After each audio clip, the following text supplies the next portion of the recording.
There were few opportunities to preach during planting time in 1843. Farmers were only free on Sundays. But I did get an appointment to speak in East Augusta, Maine, where I had some singular experiences. I gave lectures each evening and again on Sunday morning. I lectured to a crowded house on the millennium. I endeavored to show that at no point in this mortal state would all the world be converted and the animals return to their Eden state. Clearly, this scene takes place in heaven. The lion and the lamb lie down together because they are restored from the effects of the curse. Just a minute, Brother White. I'm a Universalist minister, and I can prove from Daniel 65 that the idea of animals in heaven is ridiculous and unbiblical. Very well, sir. Please do. Well, I guess. Let's see. Now, it's right here. I know I can.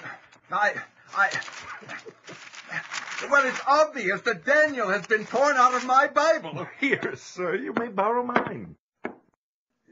Let's see. It has to be. I know I've seen.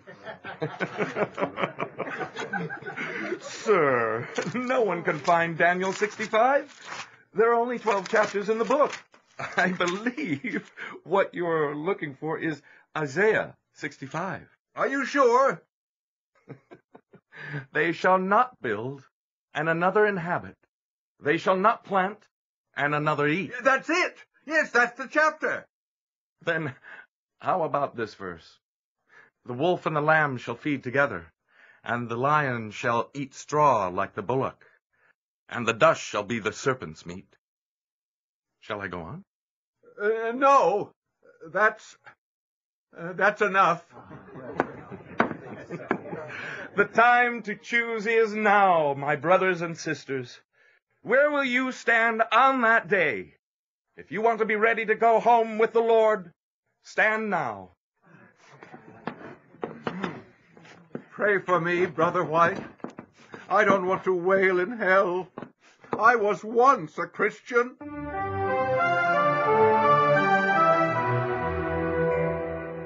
Wonderful meeting, Brother White. You make the message so clear and so interesting. I enjoy coming to every lecture.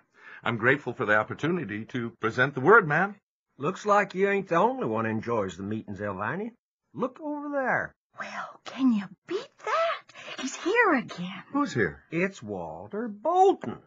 He's been at every meeting, and he ain't even a Christian. Now, what's got hold of him to call him out to these meetings? Beats me. I never saw him in a religious meeting before, unless it was a funeral. At the end of the lectures, I called at the house of Walter Bolton. Brother White, come in. Martha, Brother White has come to see us. Brother White, we're so happy to see you. You've brought us the truth and turned our darkness into day.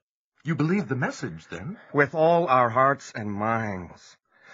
I was never a Christian, Brother White, but I believe now, and I want to be ready to meet the Lord when he comes. That's wonderful, Brother Bolton. Tell me, if you were not a Christian, why did you come to the meetings in the first place?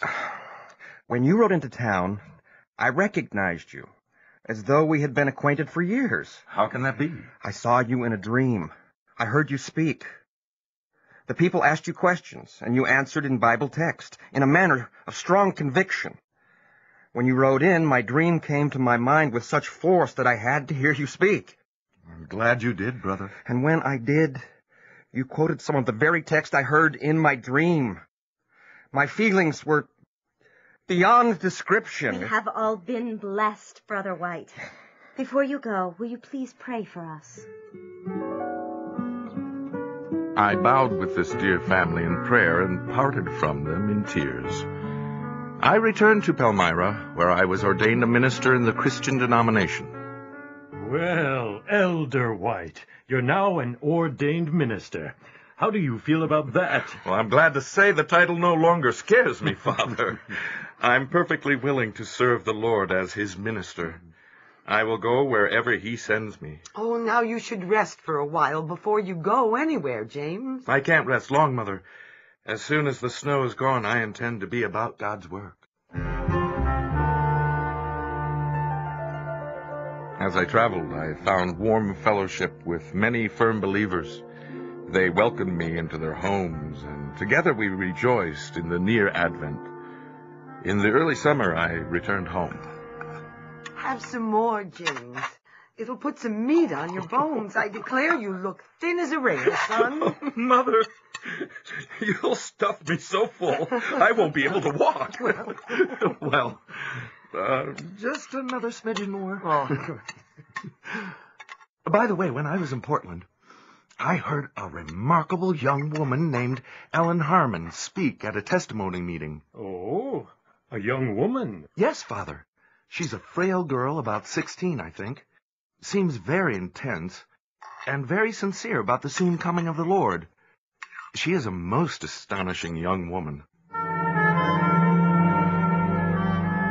Determined to be financially independent, I went to the fields to work during the summer of 1843. Well, we'll try and get this field going by sundown.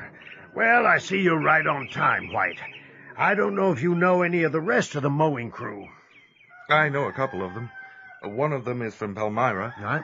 and another lived on a farm a few miles from ours. Well, boys, there are scythes enough for all of you in the hayrick. I want this field mowed by sundown. Now get to work. I'll check with you late in the afternoon. Well, howdy, James White. I didn't know you farmed it anymore. I thought you was one of them Millerite preachers now. Yes, I've been doing service for the Lord, but I guess I still remember how to mow hay. I don't know, White. You look kind of pasty-faced and puny to me. I hope you can keep up with the rest of us. There's only one way to find out. Let's get to work. You'll never keep up, preacher. Now, hold on, Josh. James White here is an ordained minister of God. Let's show some respect. What are you doing? None of us want that Bible thumper working with us. Let's drive him out. Don't be a fool, Josh. He was hired same as you and me. Sure wouldn't look good if we forced White off the job. But I've got an idea. Call the other boys over here so the preacher can't hear us. So we'll tell the James oh-so-holy White that because of our great respect for him as minister, we want him to be lead-off mower. Okay? It's a great idea. Why, we'll run right over that preacher in about 10 minutes. Then he'll have to leave. Good plan.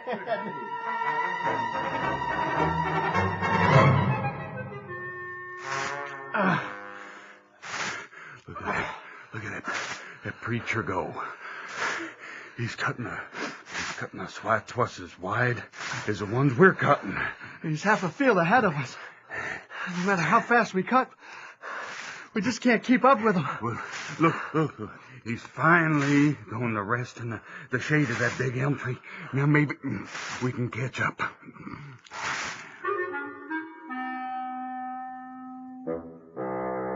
Whoosh! I beat right to my socks. Why, do you mean to kill yourself and us too? What do you mean? You've been cutting across the field like one of them McCormick Reapers. We're about done in. We took you for a soft-bellied minister who wouldn't know one end of the sides from the other, but mister, you sure do. I was raised on a farm just as you were.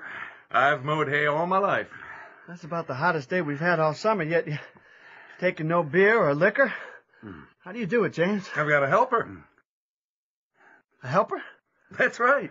Every time I swing my scythe, I send up a little prayer, and my helper up there gives me the strength and the stamina to go a little farther and a little faster. You mean your helper is God?